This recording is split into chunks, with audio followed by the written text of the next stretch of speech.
हमारे channel Sunday nights को subscribe करें और बेल आइकन दबाएं लेटेस्ट अपडेट्स पाने के लिए। दोस्तों, हाल ही में मैंने द ब्रिज कर्व्स नाम की एक मूवी देखी है जो कि 2020 में रिलीज़ हुई है। ये एक ताइवानीज़ हॉरर मूवी है जिसे लेस्टर सी ने डायरेक्ट किया है और असल में ये मूवी एक रियल लाइफ इंसिडेंट से इंस्पायर्ड है। सन 2016 में लिया नाम के एक स्टूडेंट ने तेंगाई यूनिवर्सिटी में एक अर्बन लेजेंड को टेस्ट करना चाहा था और इसी बात को उसने फेसबुक लाइव पे रिकॉर्ड भी किया था। लेकिन लिया ने उसके लाइव ऑडियंस में से उसे एक घोस्टली फिगर की तरफ पॉइंट किया, जिसके बाद लिया वहाँ से भाग गया था और उस वीडियो को भी डिलीट कर दिया गया था। उस अर्बन लेजेंड के हिसाब से तेंगाई यूनिवर्सिटी के कैंपस में एक स्टेयरकेस है जहां मिडनाइट को एक एक्स्ट्रा स्टेप मटेरियलाइज करता है और उस एरिया के पास लोगों को एक फीमेल स्टूडेंट की स्पिरिट दिखाई देती है। इस लेजेंड के कारण इस ब्रिज को द फीमेल घोस्ट ब्रिज के नाम से बुलाते हैं और इसी लेजेंड से इंस्पायर होकर द ब्रिज कर्व्स मूवी को बनाया गया है। इस मूवी को IMDb पे मिले हैं 5.7 स्टार आउट ऑफ 10। और आज के इस वीडियो में हम और आप मिलकर इस मूवी की कहानी को ब्रीफली जानेंगे। ध्यान रहे दोस्तों, इस फिल्म में कैरेक्टर के नेम्स थोड़े अजीब हैं, तो मैं शायद उनके नेम्स को ठीक से प्रोनाउंस नहीं कर पाऊंगी, पर I will try my best. So let's start the video. तो मूवी की शुरुआत त्योंगह्यू यूनिवर्सिटी से होती है और यह मैं आपको बता दूं कि इस फिल्म में यूनिवर्सिटी के नाम को चेंज किया गया है। इस मूवी की स्टोरी बार बार बैक एंड थ्रो जाती है, तो इसलिए मैं स्टोरी को सिंपल तरीके से बताने की कोशिश करूंगी। खैर, मूवी 28 फरवरी 2016 में शुरू होती है, जहां त्योंगह्यू यूनिवर्सिटी के कुछ स्टूडेंट्स एक ब्रिज के पास जाते हैं जिसे द फीमेल घोस्ट ब्रिज के नाम से जाना जाता है और वो यहाँ एक करेज टेस्ट करने आए थे।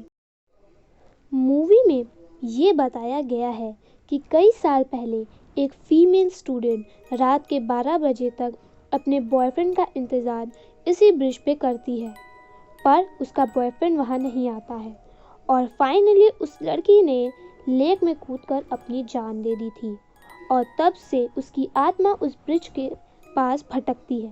स्टूडेंट्स का ये भी मानना था कि उस ब्रिज के पास के स्टेयरकेस में 13 स्टेप्स है, पर हर रात 12 बजे वहाँ एक एक्स्ट्रा स्टेप मटेरियलाइज करता है। इसके अलावा लोगों का ये भी कहना था कि अगर कोई आधी रात को उन स्टेयर्स पे खड़ा होकर पीछे मुड़ता है तो उस लड़की की स्पिरिट आकर उस इंसान को ले जाती है। इन्हीं सभी बातों को टेस्ट करने के लिए त्योंगह्यू यूनिवर्सिटी के कुछ स्टूडेंट्स एक करेज टेस्ट करने के लिए निकलते हैं और वे सभी इस इंसिडेंट को लाइव रिकॉर्ड भी कर रहे थे।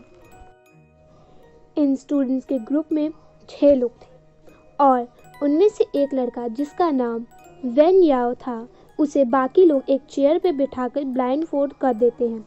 बाकी के 5 स्टूडेंट पीछे खड़े हो जाते हैं और वे वेन याओ को रिकॉर्ड करते हैं। वेन याओ अपना ब्लाइंड फोल्ड खोलता है और स्टेयर्स को गिनते हुए ऊपर चढ़ने लगता है। अब क्योंकि वेन याओ स्टेयर्स को गिनने लगता है which was not the part of the plan, तो बाकी के स्टूडेंट्स के पीछे जाने लगते हैं, लेकिन वेन याओ नहीं रुकता है और तब तक उसके फ्रेंड्स भी स्टेयर्स पे चढ़ चुके होते हैं। लेकिन तभी उनके पीछे रखा चेयर अपने आप मूव करने लगता है और उस चेयर की आवाज़ सुनकर वो 5 फ्रेंड डर जाते हैं, जिसके परिणाम वे सभी पीछे मुड़ते हैं और जब वे सभी वापस वेन याओ की तरफ मुड़ते हैं तो वेन याओ वहाँ से गायब हो चुका था। इस पॉइंट पे इन 5 फ्रेंड्स को भी रियलाइज़ हो चुका गया था कि वे पीछे मुड़ चुके हैं। इसके बाद स्क्रीन ब्लैकआउट हो जाती है। हम व्यूअर्स एक न्यूज़पेपर की क्लिपिंग को देखते हैं जिसके हिसाब से उन फ्रेंड्स के ग्रुप के 5 मेंबर्स की मिस्टीरियस तरीके से डूबकर मौत हो गई थी इनसाइड द कैंपस। इस इंसिडेंट के 4 साल बाद यानी 20 फरवरी 2021 में लियन शू यू नाम की एक रिपोर्टर वहां आती है फॉर अ इन्वेस्टिगेटिव स्टोरी और उसके साथ एक कैमरामैन भी होता है। लियन शू यू पता लगाना चाहती थी कि आखिर उन स्टूडेंट्स के साथ क्या हुआ था। अपने इन्वेस्टिगेशन के दौरान लियन शू यू ने एक सीक्रेट की वीडियो देखती है जो ये प्रेडिक्ट करता है कि उस ब्रिज पर 4 साल पहले जो हुआ था वो सब फिर से आज रात होने वाला है और जो कोई भी उस ब्रिज पे पास मारा जाता है उनकी स्पिरिट्स वहाँ भटकने लगती है। कहानी अब फिर से फ्लैशबैक में जाती है और हम उन 5 स्टूडेंट्स को 2016 में स्टेयर्स के ऊपर देखते हैं और जब वे रियलाइज करते हैं कि वैन याओ वहाँ से गायब हो चुका है तो वो सभी डरकर यूनिवर्सिटी के अंदर भाग जाते हैं। कुछ देर बाद वहाँ वैन याओ आता है और वो अपने प्रैंक को सक्सेसफुल होता देख खुश हो जाता है। जी हाँ दोस्तों, वैन याओ ने ही उस चेयर को मूव कराया था जिससे उसके फ्रेंड्स डर गए थे और इसी एक्साइटमेंट पे वैन याओ पीछे मुड़ जाता है और एक घोंसली हाथ उसके कंधे पर आ जाता है। ये हाथ और किसी का नहीं बल्कि उसी मरी हुई लड़की का था जो कि शायद वैन याओ को मार देता है।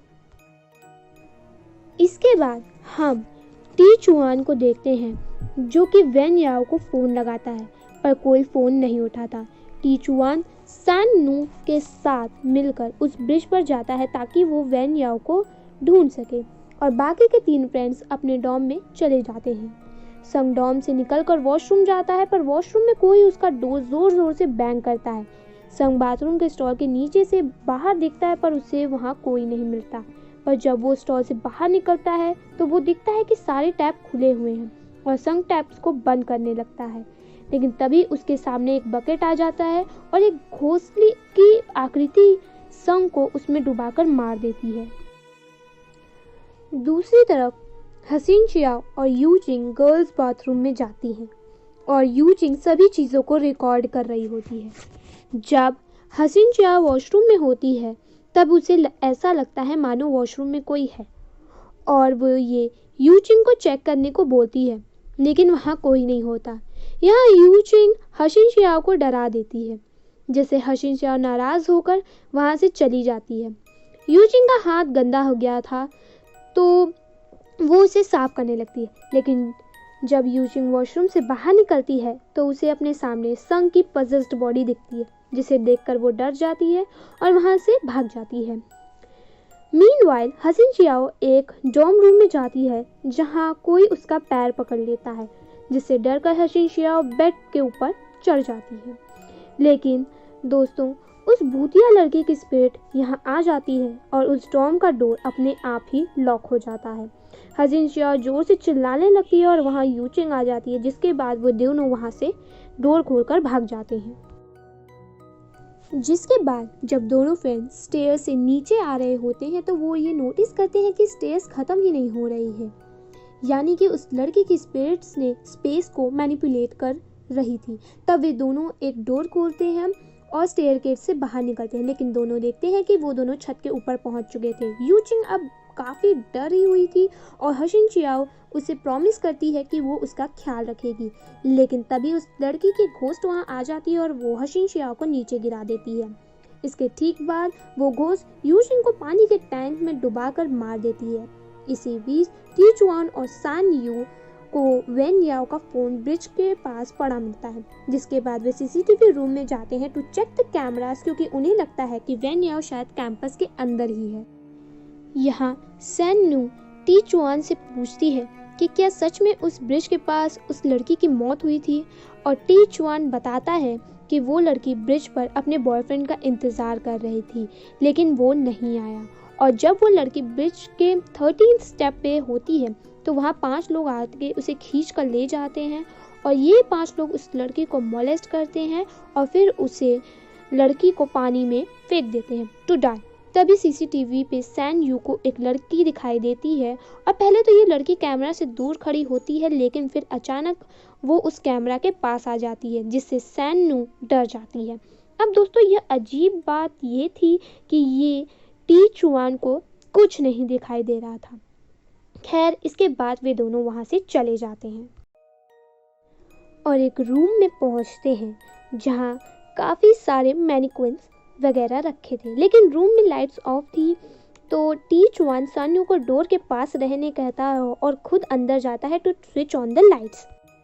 लेकिन टी-1 को वहाँ वैन यो दिखाई देता है और वो उसके पीछे जाने लगता है।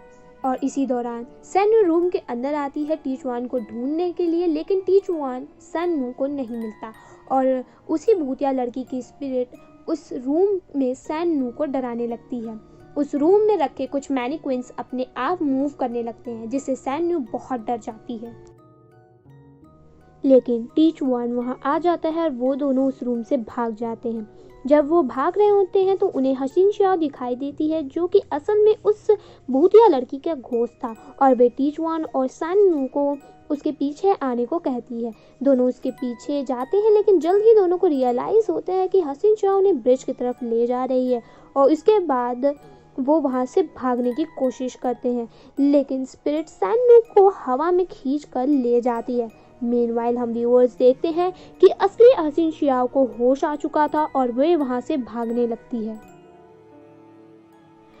हसीन शाओ जब ब्रिज के पास पहुँचती है तो उसे वहाँ यू चिंग की पॉजेस्ड बॉडी दिखाई देती है, लेकिन यू चिंग हसीन शाओ से कहती है कि उसने उसे नहीं बचाया।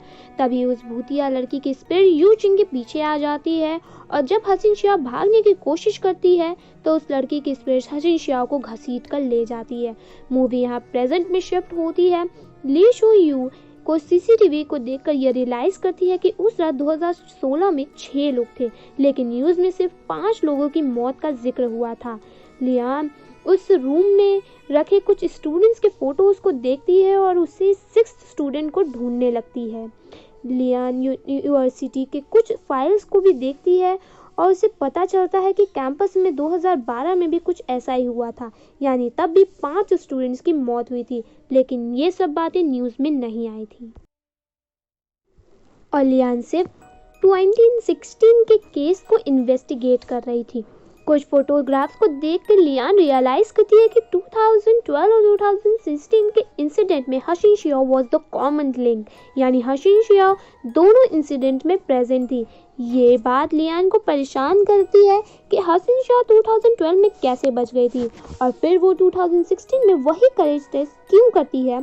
तभी हम व्यूअर्स फिर से फ्लैशबैक में देखते हैं कि सान्यू को पजेस हसीन शाओ ब्रिज से लेकर जा रही है और उसे मारने की कोशिश करती है, पर तभी वहाँ टी-1 आ जाता है और वो हसीन शाओ को रोकने की कोशिश करता है, लेकिन हसीन शाओ सान्यू को मार देती है। टी-1 वहाँ से डरकर भाग जाता है और हसीन शाओ उसके पीछे जाती है। टी-1 हसीन शाओ से कहता है कि वो उसे ना मारे, बदले में टी-1 कुछ भी करेगा।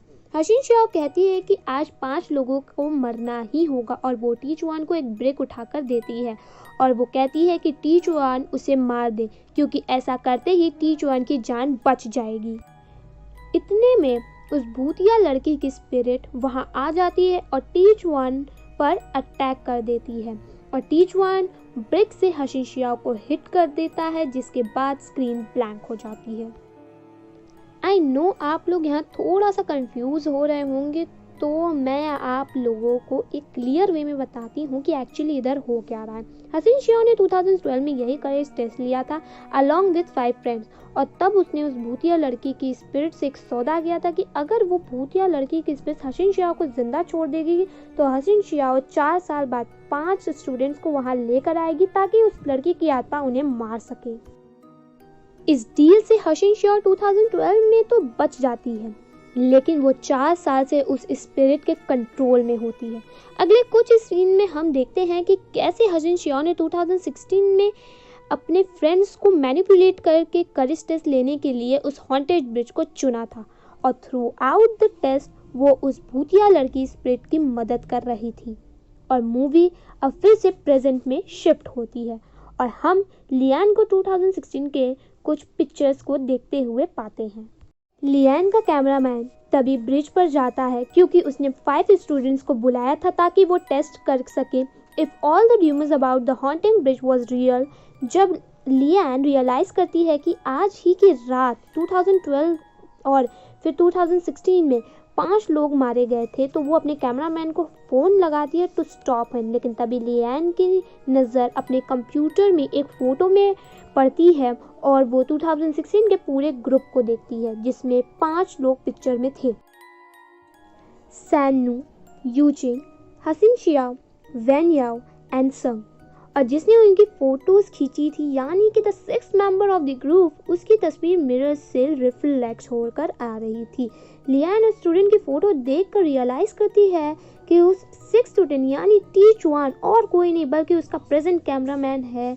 जी हाँ दोस्तों, जो डील हसिन शियाओ ने उससे लड़की की स्पिरिट से 2012 में की थी टू सेव हर लाइफ, वही डील टी चुआन ने भी की थी इन 2016, जिसके बाद उस इंसिडेंट को सरवाइव कर गया था और हसिन शियाओ मारी गई थी थ्रू द बिग। लियान को उस लड़के की स्पिरिट उसके कंप्यूटर स्क्रीन पर रिफ्लेक्ट होती हुई दिखती है और तभी वहाँ टी चुआन लियान के पीछे आ जाता है। टी चुआन लियान से कहता है कि जिंदा रहने के लिए उसने बहुत सफ़र किया है और जिसके बाद वो लियान पर अटैक कर देता है। सीन अब शिफ्ट होकर ब्रिज पर टी चुआन को 5 स्टूडेंट्स को रिकॉर्ड करते दिखाता है जिन्हें उन्होंने कुछ पैसे देकर टेस्ट करने के लिए राज़ी कराया था। टी चुआन उन स्टूडेंट्स को 12 बजे उन स्टेयर्स को गिनते हुए चढ़ने को बोलता है और कहता है कि जब वे एंड पर पहुंच जाए तो उन्हें पीछे मुड़कर देखना होगा। हम व्यूअर्स टी चुआन को एक शाती मुस्कुराहट के साथ देखते हैं और मूवी यहीं पर एंड हो जाती है। हाँ तो दोस्तों, ये थी द ब्रिज कर्स मूवी का हिंदी एक्सप्लेनेशन, जहाँ हम देखते हैं कि वो स्पिरिट हर बार 5 लोगों को मारने के बाद 1 लोगों को ज़िंदा छोड़ देती थी ताकि वो उनके लिए 4 साल बाद फिर से 5 लोगों को लेकर आ सके।